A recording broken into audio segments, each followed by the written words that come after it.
پاک کی غلامی میں آ جائیں۔ وہ کہتے تھے دنیا، اعلیٰ حضرت نے کتاب لکھی ہے الامن والعلا، اس میں آپ فرماتے ہیں جو حضور کی پناہ میں آ جاتا ہے نا وہ بچ جاتا ہے۔ اللہ کرے آپ کو سمجھ آئے میری بات کی۔ جو حضور کی پناہ میں آ جاتا ہے وہ، جو دنیا دار رہتا ہے، مالدار رہتا ہے، حضور کی پناہ میں نہیں آتا وہ بے سکون رہتا ہے۔ فرماتے ہیں یہاں دنیا میں بھی حضور کی پناہ میں آ جاؤ، آج لے ان کی پناہ۔ اور آج دلیل آپ نے ابن ماجہ کی حدیث لکھی ہے، حضرت تمیم داری حدیث کے راوی ہیں، اعلیٰ حضرت نے لکھی ہے، فرماتے ہیں جو حضور کی پناہ میں آیا بچ گیا۔ دلیل دیتے ہیں، فرمایا انسان تو انسان، جانور بھی آتے تھے تو بچ جاتے تھے۔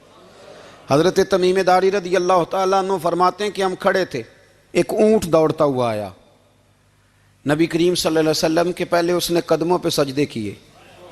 صحابہ کہنے لگے حضور ہمیں بھی اجازت دیں، فرمایا وہ تو بے زبان ہے، اسے تو پتہ کوئی نہیں، پیش نظر ہے وہ نو بہار، سجدے کو دل ہے بے قرار، روکیے سر کو روکیے یہی تو امتحان ہے۔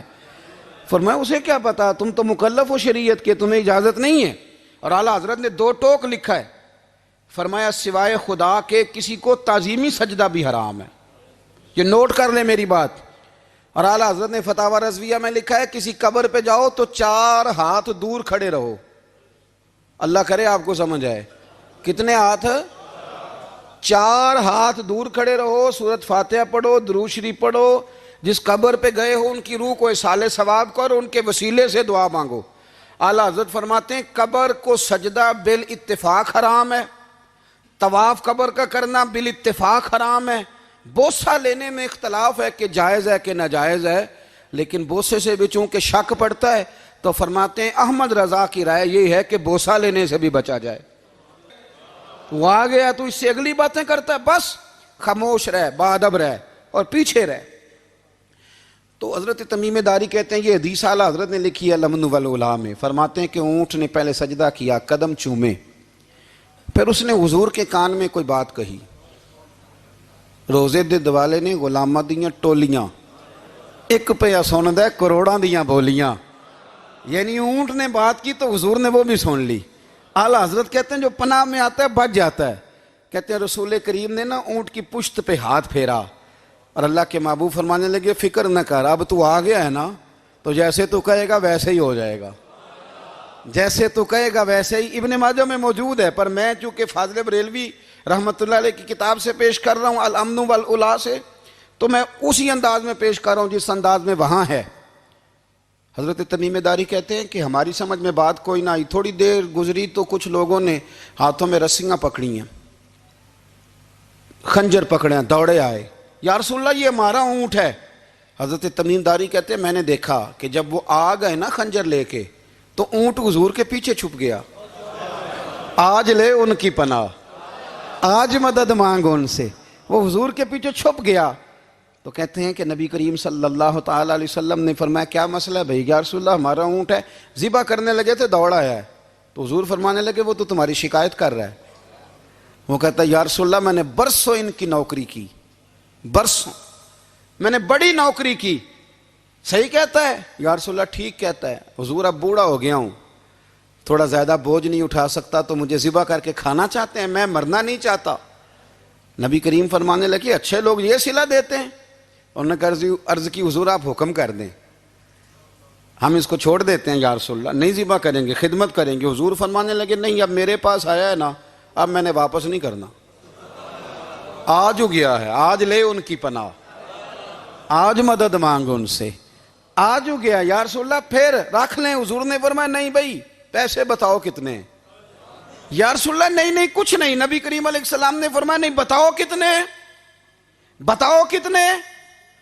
انہوں نے کہا حضور ایک دفعہ ریٹ لگایا تھا تو 100 دینار لگا تھا، حضور نے فرمایا بلال دے دو 100 دینار، 100 دینار دے دیا۔ اعلیٰ حضرت فرماتے ہیں دیکھو ان کی پناہ میں آنے کی برکتیں کتنی ہیں۔ ان سے کہا تم جاؤ، وہ چلے گئے، حضور نے پشت پہ ہاتھ پھیرا، فرمایا جا تو آزاد ہے۔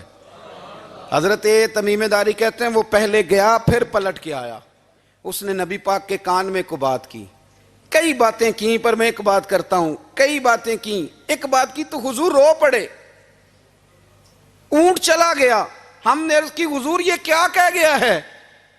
تو محبوب فرمانے لگے یہ کہہ گیا یا رسول اللہ جس طرح آپ نے مجھے چھری سے بچایا ہے میں دعا کرتا ہوں اللہ آپ کی امت کو جہنم سے محفوظ فرمائے، اللہ جہنم سے بچائے آپ کی امت کو، اس طرح مجھے چھری سے آپ نے محفوظ کیا۔ اعلیٰ حضرت فرماتے ہیں کن چکروں میں پڑے ہوئے ہو، کن چکروں میں؟ پیسوں کی پناہ لیتے ہو، عہدوں کے پیچھے چھپتے ہو، دولت کے پیچھے چھپتے ہو، تعلقات کے پیچھے چھپتے ہو۔ فرمایا مصیبت آئے گی تو یہ سارے ہٹ جائیں گے، اگر پناہ لینی ہے تو مدینے والے محبوب کی پناہ لو، دروازہ رسول پہ آؤ، نبی کریم کی بارگاہ میں جھکو، حضور سے پیار کرو۔ اعلیٰ حضرت فرماتے ہیں محبوب کا ادب کرو، رسول اللہ کی غلامی کرو۔ فرماتے ہیں پھر کے گلی گلی تباہ، ٹھوکریں سب کی کھائیں کیوں، دل کو جو عقل دے خدا تو تیری گلی سے جائے کیوں۔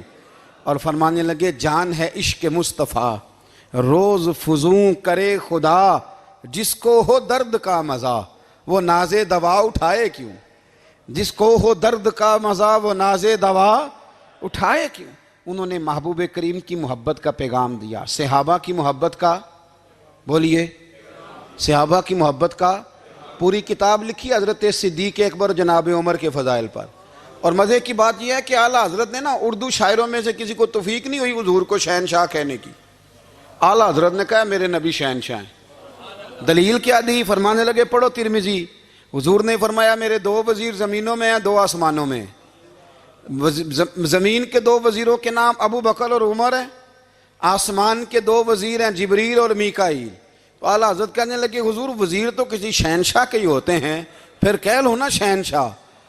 تو پھر فرمانے لگے حاجیو آؤ شہنشاہ کا روضہ دیکھو، حاجیو آؤ شہنشاہ کا روضہ دیکھو، کعبہ تو دیکھ چکے اب کعبے کا بھی کعبہ دیکھو، کعبہ تو دیکھ چکے اب کعبے کا بھی، غور سے سن تو رضا کعبے سے بھی آتی ہے صدا، میری آنکھوں سے میرے پیارے کا روضہ دیکھو۔ اعلیٰ حضرت نے ساری زندگی اور صحابہ کرام کی بات کی، اہل بیت کی بات کی، اولیاء کی بات کی، صوفیاء کی بات کی، دفاع کیا سب کا، سب کے شانوں میں لکھا، امت کو بتلایا کہ اپنے بزرگوں سے جڑے رہو گے تو بچے رہو گے۔ اعلیٰ حضرت نے طنز کرنے سے، تنقید کرنے سے، بلا وجہ غلطیاں نکالنے سے اور ایک دوسرے پر لان تان کرنے سے ہمیں بچنے کو کہا۔ اعلیٰ حضرت فرماتے ہیں کوئی علم اگر آ جائے نا تو اس کا معنی یہ نہیں کہ سب کو جاہل سمجھ لینا چاہیے۔ سمجھ آ رہی ہے میری بات کی؟ ہم جس شعبے میں بھی ہوتے ہیں نا سامنے والے کو ان پڑھ ہی سمجھتے ہیں۔ مولویوں کے بارے میں بعض لوگوں کا خیال ہے کہ یہ پتہ نہیں کون سی مخلوق ہے، ان کو کیا پتہ دنیا داری کا۔ میں صحیح کہہ رہا ہوں۔ اسی طرح جو میرے شعبے سے تعلق رکھنے والے لوگ ہیں وہ کہتے ہیں شاید سارے تاجر 2 نمبر طریقے سے ہی مال کماتے ہیں۔ یہ ہو نہیں سکتا، ایسا ہو نہیں سکتا۔ ہمیں نا دوسروں کی اہمیت کی خبر رکھنی چاہیے، ہم ایک دوسرے سے پیار، ہم طنز کرتے ہیں، تنقید کرتے ہیں۔ فاضل بریلوی منع کرتے تھے، آپ فرماتے ہیں یہ طریقہ درست، ہم جب غلطیاں نکالنے پہ جاتے ہیں تو معاذ اللہ اتنا اوپر بن جاتے ہیں کہ معاذ اللہ ثم معاذ اللہ اللہ رسول تک پہنچ جاتے ہیں۔ اعلیٰ حضرت کے زمانے میں ایک شخص نے کہہ دیا نبی پاک کا خیال آئے تو نماز ٹوٹ جاتی ہے۔ عقل ہے نا جی، جہاں مرضی لے جاؤ۔ وہ کہنے لگا جی میں نے خالص اللہ کے لیے پڑھنی ہے نا فلسفہ عجیب، نبی پاک کا خیال آئے تو نماز۔ اعلیٰ حضرت فرمانے لگے تو بڑا ہی پاگل ہے، جب تو کہے گا السلام علیکہ ایھا النبی خیال آئے گا کہ نہیں؟ فرمانے لگے تو بڑا ہی نادان ہے، جب تو کہے گا اللہم صلی علی محمد وعلی خیال آیا کہ نہیں آیا؟ فرمانے لگے تو نبی پاک کی بات کرتا ہے، نماز میں تو ابا اماں کا بھی خیال آتا ہے، ربنا اغفر لی والی والدیہ۔ فرمانے لگے ربے کے خیال سے نہیں ٹوٹتی تو مدینے والے کے خیال سے کیسے ٹوٹ گئی؟ فرمانے لگے بڑا ہی بیوقوف ہے تو۔ اعلیٰ حضرت فرمانے لگے تو کہتا ہے حضور کا خیال آئے تو ٹوٹ جاتی ہے۔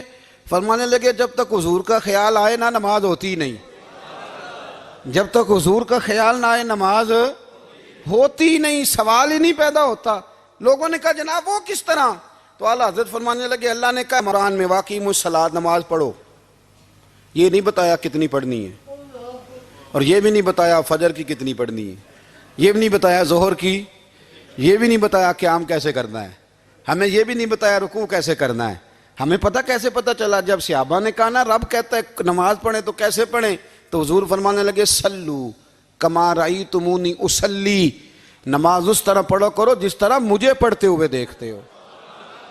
تو کہا یہ تو کیسی عجیب بات کر رہا ہے کہ نبی کریم صلی اللہ علیہ وسلم کا خیال آئے۔ اور پھر بڑی مزیدار بات، ایک شخص نے اعلیٰ حضرت سے آ کے نا، اس زمانے میں نا ایک آریہ مذہب ہوتا تھا، اب اللہ کا شکر ہے وہ کوئی نہیں، اب ویسے جو بڑے نئے نئے مذہب نکل آئے ہیں، جو آدمی جتنا پڑھ جاتا ہے معاذ اللہ وہ ایک نئی بات ہی شروع کر دیتا ہے، اور جو انوکھی بات کرے اس کے پیچھے رش بھی زیادہ ہو جاتا ہے، سٹائل ذرا ہٹ کے ہو نا جی تو ذرا ماحول جلدی بن جاتا ہے۔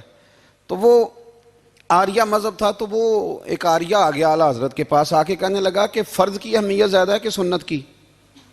تو اعلیٰ حضرت فرمانے لگے بھئی اہمیت تو فرض کی زیادہ ہے۔ تو کہنے لگے آپ کا وضو تو پھر سنت سے شروع ہوتا ہے، وضو میں پہلا فرض ہے منہ دھونا، اور آپ سب سے پہلے ہاتھ دھوتے ہیں، یہ بھی سنت، ناک میں پانی ڈالنا یہ بھی، کلی کرنا یہ بھی۔ میری بات کی سمجھ آ رہی ہے؟ اس نے کہا یہ آپ عجیب لوگ ہیں، فرض اگر بڑا ہے تو پہلے فرض ہونا چاہیے تھا۔ سمجھ آ رہی ہے میری بات کی؟ لوگ دین پر بڑے بڑے مختلف اعتراضات کرتے ہیں نا، اس نے کہا جی پہلے ہونا چاہیے تھا فرض، تو منہ دھونا فرض ہے، آپ نے گھٹنوں تک ہاتھ دھوئے، اب یہ جو آپ نے ہاتھ دھوئے یہ بھی سنت، کلی کری تو وہ بھی سنت، ناک میں پانی ڈالا تو وہ بھی سنت، تو آپ تو چوتھے نمبر پہ فرض ادا کر رہے۔ تو اعلیٰ حضرت فرمانے لگے تم اصل میں محبوب کا غلام نہیں نا، ہاں تجھے کیا پتا ہو یہ بات کیا ہے، تو بیٹھ جا ہم سے سن، ہم تجھے بتاتے ہیں۔ اس نے کہا جی کیا مطلب؟ فرمانے لگے یہ محبوب جو ہے نا ہمارے، یہ ہمیں بڑی جگہوں سے بچاتے ہیں، یہ بچا بچا کے فرائض تک لے جاتے ہیں۔ کیا مطلب؟ کہنے لگے حضور نے ہمیں کہا ہے کہ پہلے نا ہاتھ دھو لو، پتہ چل جائے پانی زیادہ گرم تو نہیں، منہ جالی نہ جائے، پہلے نا دیکھ لو۔ فرمایا پھر ناک میں ڈال کے پتہ کرا لو کہ اس میں سے بدبو تو نہیں آتی، سنت بھی ادا ہو گئی، پتہ بھی چل گیا بو تو نہیں آ رہی، اور فرمایا پھر منہ میں ڈال کے چکھ لو کہ بد ذائقہ تو نہیں۔ اب یہ 3 سنتیں ادا کر کے تم فرض ادا کرو گے تو اللہ بھی راضی ہوگا، اللہ کے رسول بھی راضی ہوں گے۔